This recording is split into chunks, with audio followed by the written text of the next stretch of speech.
નમસ્કાર વિદ્યાર્થી મિત્રો, નોલેજ સાથી યુટ્યુબ ચેનલમાં આપ સૌનું સ્વાગત છે. તો મિત્રો, આજે આપણે જોઈએ પ્રેક્ટિસ પેપર નંબર 14, જે તલાટી અને જુનિયર ક્લાર્કની આપણે એક્ઝામની પ્રિપેરેશન માટેના આપણે પેપર નંબર 14મું જોવાનું છે.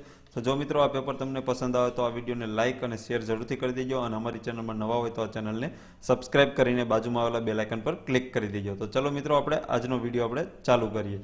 તો તેમાં સૌથી પહેલો પ્રશ્ન આપણે જોઈએ તો કે કયા યુગને કલાનો સુવર્ણ યુગ કહેવામાં આવે છે? તો તે યુગ કયો છે? તો તેમાં જવાબ આવશે ગુપ્ત યુગ.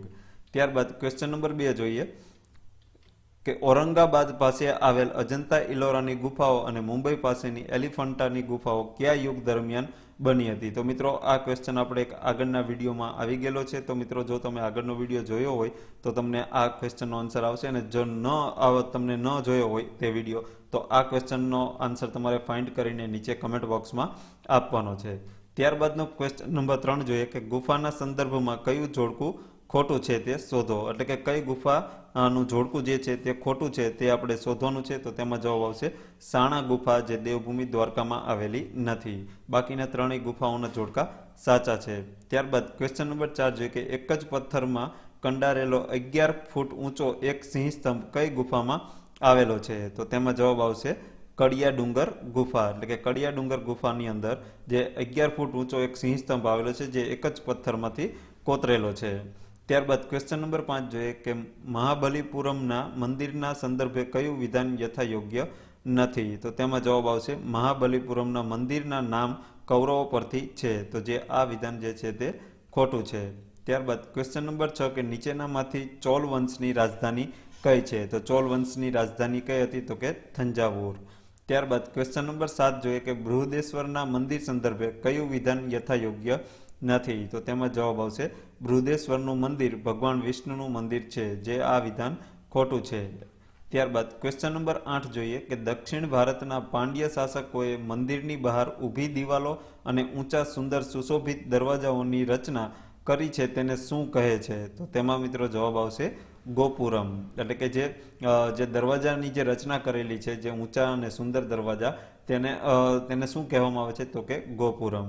ત્યારબાદ ક્વેશ્ચન નંબર 9 જોઈએ કયા મંદિરને 13 માળાનું ગોપુરમ છે? એટલે કે કયા મંદિરને 13 માળાનું ગોપુરમ છે? તો તે મંદિરનું નામ શું છે? તો તેમાં જવાબ આવશે બૃહદેશ્વરનું મિધસ્ર. એટલે કે બુધેશ્વરનું જે મિધસ્ર જે મંદિર છે તે 13 માળનું ગોપુરમ છે. ત્યારબાદ ક્વેશ્ચન નંબર 10 કે મીનાક્ષી મંદિર ક્યાં આવેલું છે? તો મિત્રો, આ ક્વેશ્ચનનો આન્સર તમારે નીચે કમેન્ટ બોક્સમાં આપવાનો છે કે મીનાક્ષી મંદિર ક્યાં આવેલું છે. ત્યારબાદ ક્વેશ્ચન નંબર આપણે 11 જોઈએ કે મધ્યપ્રદેશમાં આવેલ ખજૂરાના મંદિરો કયા રાજાઓએ બંધાવ્યા હતા? તો તેમાં જવાબ આવશે ચંદેલ રાજાએ. ત્યારબાદ ક્વેશ્ચન નંબર 12 કે પંચાસરા જૈન મંદિર ક્યાં આવેલું છે? તો પંચાસરા જૈન મંદિર આવેલું છે શંખેશ્વર ખાતે. ત્યારબાદ મિત્રો ક્વેશ્ચન નંબર 13 જોઈએ કે 24 જૈન તીર્થકરો પૈકી પ્રથમ જૈન તીર્થકર આદિનાથ તથા બીજા એટલે કે 20 જૈન તીર્થકરો નિર્વાણ પામ્યા તે પારસનાથ ડુંગર પર આવેલ સમેત શિખર એટલે કે મધુવન તરીકે પણ ઓળખાય છે, તો તે કયા રાજ્યમાં આવેલું છે? તો તેમાં જવાબ આવશે ઝારખંડ રાજ્યમાં. ત્યારબાદ ક્વેશ્ચન નંબર 14 જોઈએ કે વસ્તુપાળ અને તેજપાળે બંધાવેલ દેલવાડાના જૈન ડેરા રાજસ્થાનમાં અરવલ્લીની ગિરિમાળામાં ક્યાં આવેલા છે? તો તેમાં જવાબ આવશે માઉન્ટ આબુ પર. ત્યારબાદ ક્વેશ્ચન નંબર 15 જોઈએ કે માઉન્ટ આબુ ખાતે આવેલ વિમલસહી અને લુણવસહી નામના દેવાલયો અનુક્રમે કોણે બંધાવ્યા હતા? તો તેમાં જવાબ આવશે વિમલશાહ અને વસ્તુપાળ. ત્યારબાદ ક્વેશ્ચન નંબર 16 જોઈએ કે મહેસાણા જિલ્લાના બહુચરાજી તાલુકામાં આવેલ મોઢેરા, જે ભગવત ગામ તરીકે પણ ઓળખાય છે, તેઓ મોઢેરાના સૂર્ય મંદિર વિશે અયોગ્ય વિધાન શોધો. તો તેમાં મિત્રો જવાબ આવશે ચાલુક્ય શૈલીમાં નકશી કામ થયેલ છે, કે જે આ વિધાન ખોટું છે. ત્યારબાદ ક્વેશ્ચન નંબર 17 જોઈએ કે કુતુબુદ્દીન ઐબકે કુતુબ મિનાર ઉપરાંત દિલ્હીમાં કઈ મસ્જિદ બંધાવી હતી? તો તેમાં જવાબ આવશે કુવત ઉલ ઉસ્લામ મસ્જિદ. ત્યારબાદ ક્વેશ્ચન નંબર 18 જોઈએ કે ગોળ ગુંબજ કયા શહેરમાં સ્થિત છે? તો ગોળ ગુંબજ ક્યાં આવેલું છે? તો તેમાં જવાબ આવશે બીજાપુર, જે કર્ણાટકમાં આવેલું છે. ત્યારબાદ ક્વેશ્ચન નંબર 19 જોઈએ કે ગુજરાતના મંદિરોના સંદર્ભમાં કઈ જોડ ખોટી છે? તો તેમાં જવાબ આવશે આશાપુરા માતાનો મઠ, જે ભરૂચ ખાતે નથી આવેલો. તો મિત્રો, તમારે કમેન્ટ બોક્સમાં જણાવવાનું છે કે આશાપુરા માતાનો મઠ ક્યાં આવેલો છે. ત્યારબાદ ક્વેશ્ચન નંબર 20 જોઈએ કે અમદાવાદમાં 3 દરવાજા પાસે આવેલી જામા મસ્જિદ કોણે બંધાવી હતી? એટલે કે જામા મસ્જિદના બંધાવનાર કોણ હતા? કયા રાજા હતા? તો નસરુદ્દીન અહમદ પહેલો. ત્યારબાદ નસરુદ્દીન અહમદ શાહ પહેલાએ જે અમદાવાદ વસાવેલું છે તેને જ તે આ જામા મસ્જિદ બંધાવેલી છે. ત્યારબાદ ક્વેશ્ચન નંબર 21 કે ગુજરાતના સ્થાપત્યોના સંદર્ભમાં કયું વિધાન યોગ્ય નથી? તો જે ગુજરાતની અંદર જે સ્થાપત્યો બંધાયેલા છે તેના સંદર્ભમાં જે યોગ્ય નથી વિધાન તે આપણે શોધવાનું છે. તો તેમાં જવાબ આવશે કુંભારિયાના દેરા તો ચાંપાનેર પંચમહાલ. તો કુંભારિયાના દેરા ચાંપાનેરમાં નથી આવેલા. તો કુંભારિયાના દેરા ક્યાં આવેલા છે? તો તેનો કમેન્ટ બોક્સમાં તમારે આન્સર દેવાનો છે. અને બાકીના જે ત્રણેય આ છે તે ત્રણેય સાચા છે તે પણ એકવાર તમે આ વિડીયોને પોઝ કરીને જોઈ લેજો. ત્યારબાદ ક્વેશ્ચન નંબર 22 જોઈએ આપણે કે ગુજરાતના સ્થાપત્યના સંદર્ભમાં કયું વિધાન યોગ્ય નથી?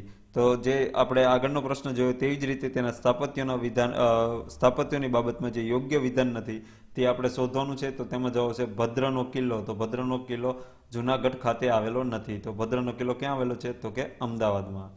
ત્યારબાદ ક્વેશ્ચન નંબર 23 જે ગુજરાતના સ્થાપત્યમાં ખોટું જોડકું શોધો. તો ગુજરાતના સ્થાપત્યમાં ખોટું જોડકું છે સામરસાની ચોરી જે અરવલ્લીમાં આવેલી નથી. ને બાકીના ત્રણેય સાચા છે. ત્યારબાદ ક્વેશ્ચન નંબર 24 કે ભારતીય સાહિત્યનો પ્રાચીનતમ ગ્રંથ કયો છે? તો ભારતીય સાહિત્યનો પ્રાચીનતમ ગ્રંથ છે ઋગ્વેદ. ત્યારબાદ ક્વેશ્ચન નંબર 25 કે બૌદ્ધ સાહિત્ય કઈ ભાષામાં લખાયેલું છે? તો બૌદ્ધ સાહિત્ય લખાયેલું છે પાલી ભાષામાં. ત્યારબાદ ક્વેશ્ચન નંબર 26 કે દ્રવિડ કુળની સૌથી જૂની ભાષા કઈ છે? તો દ્રવિડ કુળની સૌથી જૂની ભાષા છે તમિલ.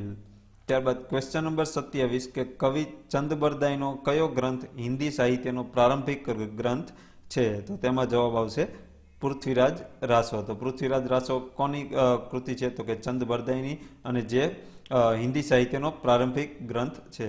ત્યારબાદ ક્વેશ્ચન નંબર 28 જોઈએ કે મહર્ષિ પાણીનો મહાન ગ્રંથ કયો છે? એટલે કે મહર્ષિ જે પાણીની છે તેનો મહાન ગ્રંથ કયો છે? તો તેમાં મિત્રો સાચો જવાબ આવશે અષ્ટાધ્યાયી. ત્યારબાદ ક્વેશ્ચન નંબર 29 જોઈએ કે પ્રાચીન વિદ્યાપીઠોના સંદર્ભમાં કયું વિધાન અસત્ય છે? તો તેમાં જવાબ આવશે વિક્રમશિલા વિદ્યાપીઠ જે પશ્ચિમ બંગાળમાં આવેલી નથી. જે આ વિધાન અસત્ય છે અને બાકીના ત્રણેય વિધાન સત્ય છે. ત્યારબાદ ક્વેશ્ચન નંબર 30 જોઈએ કે હડપ્પા કાળની લિપિના સંદર્ભમાં કયું વિધાન યોગ્ય છે? તો તેમાં જવાબ આવશે જેને આજ સુધી ઉકેલી શકાય નથી. તો આ જે 4 વિધાનો આપેલા છે તેમાંથી આ જે ત્રીજું વિધાન છે જે એક યોગ્ય છે કે તેની લિપિ એટલે કે તેની ભાષા આજ સુધી ઉકેલી શકાય નથી. ત્યારબાદ ક્વેશ્ચન નંબર 31 કે આર્યોની મુખ્ય ભાષા કઈ છે? તો આર્યોની મુખ્ય ભાષાનું નામ છે સંસ્કૃત. ત્યારબાદ ક્વેશ્ચન નંબર 32 જોઈએ કે વેદનો અર્થ શું થાય છે? તો વેદનો અર્થ થાય છે જ્ઞાન.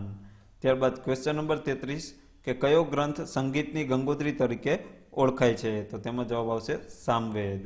ત્યારબાદ ક્વેશ્ચન નંબર 34 કયા વેદને યજ્ઞનો વેદ કહે છે? તો યજ્ઞના વેદ તરીકે કયો વેદ ઓળખાય છે? તો કે યજુર્વેદ. ત્યારબાદ ક્વેશ્ચન નંબર 35 કયા વેદમાં અનેક પ્રકારના કર્મકાંડો અને સંસ્કારોનું વર્ણન કરવામાં આવ્યું છે? તો તેમાં જવાબ આવશે અથર્વવેદમાં. ત્યારબાદ ક્વેશ્ચન નંબર 36 જોઈએ કે ગુજરાતી ભાષાની પ્રથમ નવલિકા કઈ છે? તો ગુજરાતી ભાષાની પ્રથમ નવલિકા છે ગોવર્ણી. તો મિત્રો આ ગોવર્ણીના જે ગુજરાતી ભાષાની પ્રથમ નવલિકા છે તો તે નવલિકાના લેખક કોણ છે? તો તેનો આન્સર તમારે નીચે કમેન્ટ બોક્સમાં આપવાનો છે. ત્યારબાદ ક્વેશ્ચન નંબર 37 કે નાટકનું નાનું સ્વરૂપ એટલે શું? એટલે કે જે નાટક હોય તેનું નાનામાં નાનું સ્વરૂપ કયું હોય છે? એટલે કે ક્યુ હોય છે? તો તેમાં જવાબ આવશે એકાંકી. ત્યારબાદ ક્વેશ્ચન નંબર 38 કે ગુજરાતી ભાષાનો પ્રથમ નિબંધ લખવાનો યશ કોના ફાળે જાય છે? તો ગુજરાતી ભાષાનો પ્રથમ નિબંધ છે કોના ફાળે જાય છે? તો નંદશંકર દવે. એટલે કે નંદશંકર દવેએ ગુજરાતી ભાષાનો પ્રથમ નિબંધ લખેલો છે. તો તે કયો નિબંધ લખેલો છે? તો તેનો આન્સર તમારે કમેન્ટ બોક્સમાં આપવાનો છે કે કયો તેમને નિબંધ લખેલો છે. ત્યારબાદ ક્વેશ્ચન નંબર 39 કે ધના ભગતનું પૂરું નામ જણાવો. તો ધના ભગતનું પૂરું નામ શું છે? તો કે ધના ભગતનું પૂરું નામ આવશે ધના કેશવ કાકડિયા, જે ધના ભગતનું પૂરું નામ છે. ત્યારબાદ ક્વેશ્ચન નંબર 40 જોઈએ કે રામબાણ એટલે શું? તો કે રામબાણ એટલે શું કહેવામાં આવે છે? રામબાણ એટલે શું? તો કે તેમાં જવાબ આવશે પ્રભુની ભક્તિનું બાણ એટલે રામબાણ. ત્યારબાદ ક્વેશ્ચન નંબર 41 કે ગુજરાતી સાહિત્ય પરિષદનું જ્યોતિન્દ્ર દવે હાસ્ય પારિતોષિક નીચેનામાંથી કોને પ્રાપ્ત થયું છે? તો તેમાં મિત્રો જવાબ આવશે નટવરલાલ બુચ. ત્યારબાદ ક્વેશ્ચન નંબર 42 કે નટવરલાલ બુચની કૃતિ નીચેનામાંથી કઈ છે? તો નટવરલાલ બુચની કૃતિનું નામ છે કાગળના કેસુડા. ત્યારબાદ ક્વેશ્ચન નંબર 43 કે ગોપીનું મન કૃષ્ણમય હોવાથી તેને કાળા રંગની વસ્તુઓમાં કૃષ્ણ દેખાય છે અને તેથી તેનો ત્યાગ કરવાનો ગોપી સંકલ્પ કરે છે કે આવો ભાવ કયા કવિએ પ્રગટ કર્યો છે? તો તેમાં જવાબ આવશે દયારામ. ત્યારબાદ ક્વેશ્ચન નંબર 44 કે જે માણસ સ્વેચ્છાપૂર્વક ગરીબાઈ સ્વીકારે છે તે વીર બની જાય છે, તો આ કથન કોનું છે? તો તેમાં જવાબ આવશે કાકા સાહેબ કાલેલકર.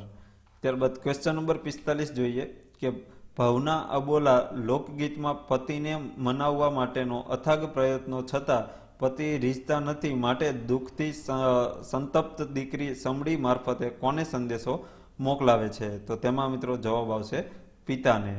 ત્યારબાદ ક્વેશ્ચન નંબર 46 જોઈએ કે નીચેનામાંથી કયો લોક સાહિત્યનો પ્રકાર લોક સમૂહ દ્વારા રચાયેલો હોય છે? તો તેમાં મિત્રો સાચો જવાબ આવશે લોકગીત.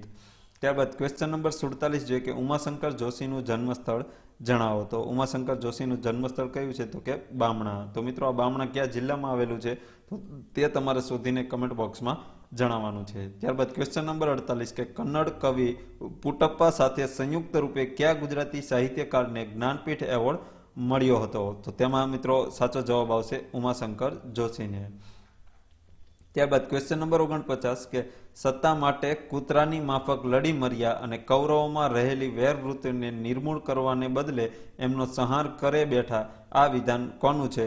તો તેમાં મિત્રો સાચો જવાબ બનશે યુધિષ્ઠિરનું. તો કે આ વિધાન કોનું છે? તો કે યુધિષ્ઠિરનું. ત્યારબાદ ક્વેશ્ચન નંબર 50 જોઈએ કે ઉમાશંકર જોશીનું પૂરું નામ જણાવો. તો ઉમાશંકર જોશીનું પૂરું નામ શું છે? તો કે ઉમાશંકર જેઠાલાલ જોશી.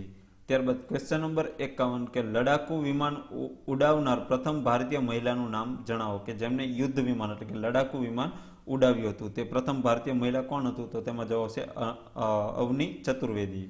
ત્યારબાદ ક્વેશ્ચન નંબર 52 કે તાજેતરમાં નરેન્દ્ર મોદીએ છત્તીસગઢના કયા શહેરમાં સ્ટીલ પ્લાન્ટનું ઉદ્ઘાટન કર્યું? તો તેમાં જવાબ આવશે ભિલાઈ ખાતે. ત્યારબાદ ક્વેશ્ચન નંબર 53 જોઈએ કે તાજેતરમાં કયા રાજ્યએ પોતાનો ઓફિશિયલ લોગો તૈયાર કર્યો? તો તેમાં જવાબ આવશે પશ્ચિમ બંગાળ. તો કે પશ્ચિમ બંગાળે પોતાનો ઓફિશિયલ લોગો તૈયાર કર્યો છે. ત્યારબાદ ક્વેશ્ચન નંબર 54 કે ભારતનું પ્રથમ સૌર ઉર્જા સંચાલિત રેલવે સ્ટેશન કયું બન્યું? તો તેમાં જવાબ આવશે ગુવાહાટી રેલવે સ્ટેશન. ત્યારબાદ ક્વેશ્ચન નંબર 55 કે તાજેતરમાં નરેન્દ્ર મોદીએ ચાબહાર બંદરનું ઉદ્ઘાટન કયા દેશમાં કર્યું? તો તેમાં જવાબ આવશે ઈરાન. તો કે ચાબહાર બંદર ક્યાં આવેલું છે? તો કે ઈરાનમાં. ત્યારબાદ ક્વેશ્ચન નંબર 56 કે મેં ખાધો તે લાડુ મોટો હતો, તો આ વાક્યમાં વિશેષણ કયું છે તે શોધો. તો આ વાક્યમાં વિશેષણ કયું છે? તો તેમાં જવાબ આવશે મોટો, એટલે કે જ્યાં મોટો છે તે વિશેષણ છે. ત્યારબાદ ક્વેશ્ચન નંબર 57 જો કે નીચેનામાંથી વિકારી વિશેષણ શોધો. તો નીચે આપેલા 4 વિકલ્પમાંથી જે વિકારી વિશેષણ છે તે શોધવાનું છે. તો તેમાં જવાબ આવશે વિકારી વિશેષણ સારું. જે સારું છે, જે આ શબ્દ આપેલો છે તે વિકારી વિશેષણ છે. ત્યારબાદ ક્વેશ્ચન નંબર 58 નીચેનામાંથી અવિકારી વિશેષણ શોધો. તો અવિકારી વિશેષણ છે સરસ. ત્યારબાદ ક્વેશ્ચન નંબર 59 કે ઉત્તર ગુજરાતની બોલી કયા નામે ઓળખાય છે? તો ઉત્તર ગુજરાતની બોલી ઓળખાય છે પટણી બોલી, એટલે કે ઉત્તર ગુજરાતની જે બોલી છે તેને પટણી બોલી તરીકે ઓળખાય છે. ત્યારબાદ ક્વેશ્ચન નંબર 60 કે શબ્દ સમજૂતીના સંદર્ભમાં અયોગ્ય જોડ શોધો, કે જે જોડ અયોગ્ય હોય જે શબ્દની સમજૂતીમાં તે આપણે શોધવાની છે. તો તેમાં જવાબ આવશે ખડગ તો પથ્થર, જે આ જોડી ખોટી છે, બાકીની 3 જોડી સાચી છે. ત્યારબાદ ક્વેશ્ચન નંબર 61 જોઈએ કે ખોટી જોડ દર્શાવો. તો ખોટી જોડ આપણે આમાંથી અહીંયા દર્શાવવાની છે. તો ખોટી જોડ છે ધરવટ, તો ઘર માટે વટ હોવો, જે આ જોડી જે છે તે ખોટી છે, એટલે કે આ જોડકું ખોટું છે અને બાકીના 3 જોડકા સાચા છે. ત્યારબાદ ક્વેશ્ચન નંબર 62 કે સમાનાર્થી શબ્દની અસત્ય જોડ શોધો, કે જે સમાનાર્થી શબ્દની જોડ જે અસત્ય હોય. તો તેમાં જવાબ આવશે કલેવર તો તલવાર. તો કલેવર તો તેનો સમાનાર્થી તલવાર થતો નથી, તેથી તે આ જોડ ખોટી છે. ત્યારબાદ ક્વેશ્ચન નંબર 63 જોઈએ કે સમુદ્રમાં લાગતો અગ્નિ શબ્દ સમૂહ માટે એક શબ્દ આપો. તો તેમાં જવાબ આવશે વડવાનલ. તો કે સમુદ્રમાં જે અગ્નિ લાગે તેને શબ્દ સમૂહ માટે એક શબ્દમાં કહેવું હોય તો તેને કહેવામાં આવશે વડવાનલ. ત્યારબાદ ક્વેશ્ચન નંબર 64 કે શોણિત એટલે શું? તો શોણિતનો અર્થ શું થશે? તો શોણિતનો અર્થ થશે લોહી. ત્યારબાદ ક્વેશ્ચન નંબર 65 જોઈએ કે અલંકાર ઓળખાવો. હાથ હથોડા જેવો હતો. તો આ પંક્તિ કયા અલંકારમાં બને છે? તો કે આ પંક્તિનો અલંકાર કયો છે? તો આ પંક્તિનો અલંકાર આવશે ઉપમા અલંકાર.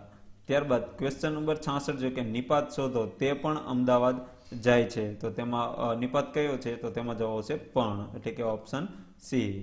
ત્યારબાદ ક્વેશ્ચન નંબર 67 જોઈએ કે છંદ ઓળખાવો, આકાશમાંથી વરસી જતું એ, તો આ પંક્તિ કયા છંદની છે, તો તેમાં જવાબ આવશે ઇન્દ્રવજા છંદની. ત્યારબાદ ક્વેશ્ચન નંબર 68 જોઈએ કે રૂઢિપ્રયોગનો અર્થ લખો, તો કે નામ બોલવું, તો આ નામ બોલવું તેનો રૂઢિપ્રયોગનો અર્થ શું થશે, તો તેમાં જવાબ આવશે આબરૂને બટ્ટો લગાડવો, એટલે કે આબરૂ જવી. ત્યારબાદ ક્વેશ્ચન નંબર 69 કે તત્સમ શબ્દો એટલે કેવા શબ્દો, તો કે તત્સમ શબ્દો હોય તેને કેવા શબ્દો કહેવામાં આવે છે, તો તેમાં જવાબ આવશે સંસ્કૃતના મૂળ સ્વરૂપે ગુજરાતીમાં વપરાતા શબ્દોને તત્સમ શબ્દો કહેવામાં આવે છે. ત્યારબાદ ક્વેશ્ચન નંબર 70 જો કે રેખાંકિત સંજ્ઞાનો પ્રકાર લખો, તો કે ગંગા સતી જે છે તે કેવા પ્રકારની સંજ્ઞા છે, તો જે ગંગા સતી જે છે તે કેવા પ્રકારની સંજ્ઞા છે, તો તેમાં જવાબ આવશે વ્યક્તિવાચક સંજ્ઞા. તો મિત્રો આ આપણે જે 71 થી 85માં જે મેથેમેટિક્સનો સેક્શન આપણે દરેક વિડીયોમાં કહીએ છીએ તે આપણે સ્કીપ કરીએ છીએ.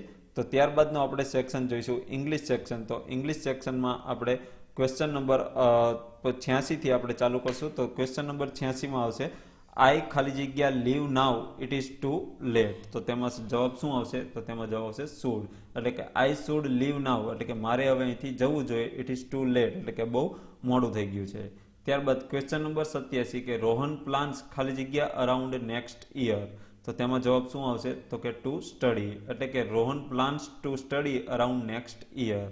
ત્યારબાદ ક્વેશ્ચન નંબર 88 કે fill in the blank with preposition, એટલે કે પ્રિપોઝિશનથી આપણે આ જે બ્લેન્ક છે તે ફિલ કરવાની છે, તો કે હી જમ્પ્ડ ખાલી જગ્યા ધ રિવર, તો તેમાં મિત્રો જવાબ શું આવશે, હી જમ્પ ખાલી જગ્યા ઇન ધ રિવર, એટલે કે અહીંયા હી જમ્પ ખાલી જગ્યા ઇન ધ રિવર, એટલે કે તેણે નદીમાં જમ્પ માર્યો, તો તેમાં જવાબ આવશે ઇનટુ, કારણ કે તેને જમ્પ મારવાની ક્રિયા બહારથી અંદર દર્શાવે છે આ વાક્યમાં.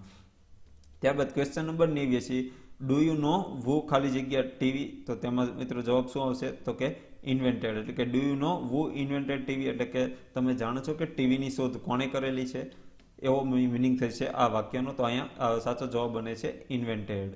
ત્યારબાદ ક્વેશ્ચન નંબર 90 કે replace the underline part of the following sentence with appropriate option, એટલે કે જે અંડરલાઇન પાર્ટ આપેલો છે તેને રિપ્લેસ કરવાનો છે, તો કે this days every country is afraid of terrorism, તો તેમાં આપણે જે અંડરલાઇન વાળો જે પાર્ટ છે તે આપણે રિપ્લેસ કરવાનો છે, તો તેમાં રિપ્લેસના સ્થાને આપણે શું મૂકીએ, તો તેમાં જવાબ આવશે ઓપ્શન બી, એટલે કે એટ પ્રેઝન્ટ, એટલે કે ધીસ ડે ને આપણે એટ પ્રેઝન્ટ પણ બોલી શકીએ છીએ, કે એટ પ્રેઝન્ટ એવરી કન્ટ્રી, એટલે કે અત્યારે બધા દેશો ટેરરિઝમથી મુશ્કેલીમાં છે. ત્યારબાદ ક્વેશ્ચન નંબર 91 જોઈએ કે નો સુનર ડીડ વી ખાલી જગ્યા ધ માર્કેટ ઇટ ખાલી જગ્યા રેઇનિંગ, તો તેમાં મિત્રો જવાબ શું આવશે, તો કે એન્ટર અને સ્ટાર્ટેડ, એટલે કે no sooner did we enter the market it started raining, એટલે કે જ્યારે અમે માર્કેટમાં એન્ટર થયા તરત જ તે રેઇન, એટલે કે વરસાદ ચાલુ થઈ ગયો.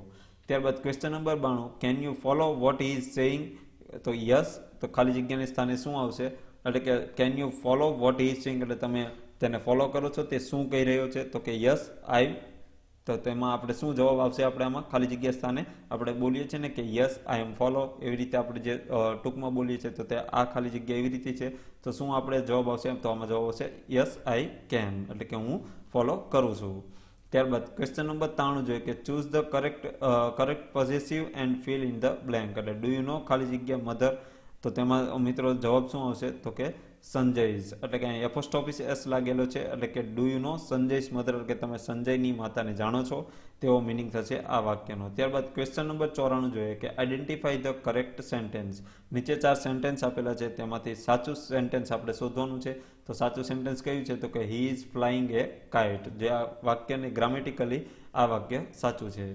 ત્યારબાદ ક્વેશ્ચન નંબર 95 કે the farmer are looking forward four A good rain this year, તો આમાં સાચો જવાબ શું બનશે, તો તેમાં જવાબ આવશે હોપિંગ. ત્યારબાદ ક્વેશ્ચન નંબર 96 કે નવીન ઇઝ ધેટ સો આઈ ખાલી જગ્યા two the passport office I told him before I left, તો આ ખાલી જગ્યાના સ્થાને મિત્રો આપણે શું મૂકીએ, તો કે વેન્ટ, તો શું મિનિંગ થશે કે Naveen is that so I went to the passport office, એટલે કે હું પાસપોર્ટ ઓફિસ ગયો હતો અને I told him before I left, જ્યારે મેં તમને કહ્યું હતું કે મેં તે છોડતા પહેલાં મેં કહ્યું હતું. ત્યારબાદ ક્વેશ્ચન નંબર 97 જોઈએ કે the Himalayan trekking team waited ખાલી જગ્યા the last trekker arrived at the base camp. તો મિત્રો આ ખાલી જગ્યાના સ્થાને શું આવશે તો કે અનટિલ. ત્યારબાદ ક્વેશ્ચન નંબર 98 જોઈએ કે ચૂઝ કરેક્ટ સિનોનિયમ એટલે કે સમાનાર્થી શબ્દ શોધવાનો છે. લ્યુમિનસનો સમાનાર્થી શબ્દ શું થશે તો તેમાં જવાબ આવશે બ્રાઇટ એટલે કે લ્યુમિનસનો સમાનાર્થી બ્રાઇટ થશે. ત્યારબાદ ક્વેશ્ચન નંબર 99 કે ચૂઝ ધ એન્ટોનિયમ એટલે કે વિરુદ્ધાર્થી. ડિસ્પેરનો વિરુદ્ધાર્થી શબ્દ શું થશે તો તેમાં જવાબ આવશે ડિસ્પેરનો વિરુદ્ધાર્થી શબ્દ ઓપોર્ચ્યુનિસ્ટિક જે ડિસ્પેરનો સમાનાર્થી છે એટલે કે ઓપ્શન ડી.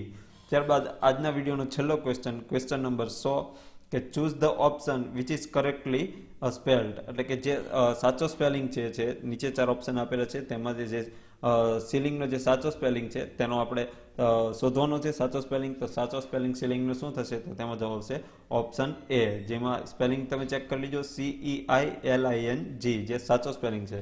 તો મિત્રો આ વિડીયો આપણે બનાવેલ છે જેની અંદર આપણે તલાટી કમ મંત્રી જુનિયર ક્લાર્ક અને બિન સચિવાલયના સિલેબસ પ્રમાણેમાં જે તેના લેવલ પ્રમાણેના આપણે આ પ્રશ્નો આવરી લેવામાં આવ્યા છે. જો મિત્રો આ વિડીયો તમને પસંદ આવે તો લાઇક અને શેર જરૂરથી કરી દેજો અને અમારી ચેનલમાં નવા હોય તો આ ચેનલને સબસ્ક્રાઇબ કરી દેજો અને બાજુમાં આવેલા બેલ આઇકન પર ક્લિક કરી દેજો કારણ કે આપણે આવા દરરોજ એક વિડીયો લઈને આવતા રહેલા છીએ. તો જય હિન્દ, વંદે માતરમ.